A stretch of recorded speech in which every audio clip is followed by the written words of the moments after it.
ہم نماز پڑھ رہے ہوتے ہیں، مسجد کی طرف آ رہے ہوتے ہیں ایسے جیسے قبر سے مردے کو اکھاڑا جا رہا ہے، بستر سے ایسے اٹھتے ہیں، مسجد میں ایسے آتے ہیں جیسے پولیس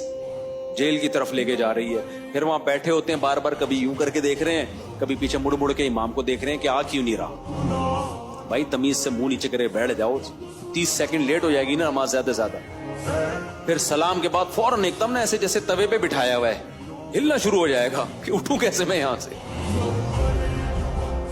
سکون سے نبی صلی اللہ علیہ وسلم نے فرمایا جتنی دیر انسان نماز کے انتظار میں ہوتا ہے اللہ کی ہاں اتنی دیر نماز ہی کی حالت میں ہوتا ہے، اس کو نماز کا ثواب ملتا رہتا ہے، اس کو نماز کا ثواب ملتا رہتا ہے۔ اور جتنی دور سے چل کے آئے گا، آپ صلی اللہ علیہ وسلم نے فرمایا ہر قدم پہ اللہ ایک نیکی دیں گے اور ایک گناہ اس کا معاف کریں گے۔ کتنے فضائل ہیں میرے بھائی نماز پڑھنے کے۔ نبی صلی اللہ علیہ وسلم نے فرمایا، کیا پیاری حدیث ہے یار، اس سے تو بڑا مزہ آتا ہے۔ نبی نے فرمایا کہ میری امت قیامت کے دن اپنے چہروں کی سفیدی سے پہچانی جائے گی، کیونکہ اتنا وضو کیا ہوگا نا اس نے زندگی میں۔ اب جو 15 سال کی عمر سے نماز پڑھ رہا ہے، 15 دفعہ روزانہ دن میں منہ دھوتا ہے کہ نہیں دھوتا؟ اور یہ وہ منہ کا واش کرنا نہیں ہے جو گورے واش کرتے ہیں، یہ عبادت کے طور پہ منہ کا دھونا ہے۔ یہ جو ہم چہرہ دھوتے ہیں دن میں 15 دفعہ، بازو دھوتے ہیں دن میں 15 دفعہ، پاؤں دھوتے ہیں دن میں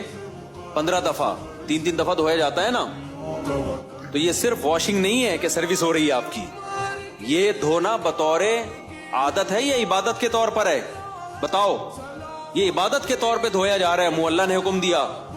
تو آپ سوچو جس نے 40 سال 50 سال اللہ کے حکم پہ دن میں 15 دفعہ منہ دھویا ہوگا، تو کیا اس کے چہرے پہ کوئی ایسی علامت نہیں ہوگی جس سے پتا چل جائے کہ اس کا چہرہ دوسرے چہروں سے بہت پاکیزہ ہے؟ کیونکہ اس بار بار منہ دھونے سے جو منہ کے گناہ ہیں، بازوؤں کے گناہ ہیں، پاؤں کے گناہ ہیں، وہ دھل رہے ہیں، ان میں روحانیت پیدا ہو رہی ہے، نورانیت پیدا ہو رہی ہے۔ یہ نورانیت دنیا کی آنکھوں سے نظر نہیں آتی، لیکن یہ نورانیت قیامت کے دن اللہ ایسی آنکھیں دے دیں گے جس سے لوگوں کو یہ نورانیت نظر آنا شروع ہو جائے گی۔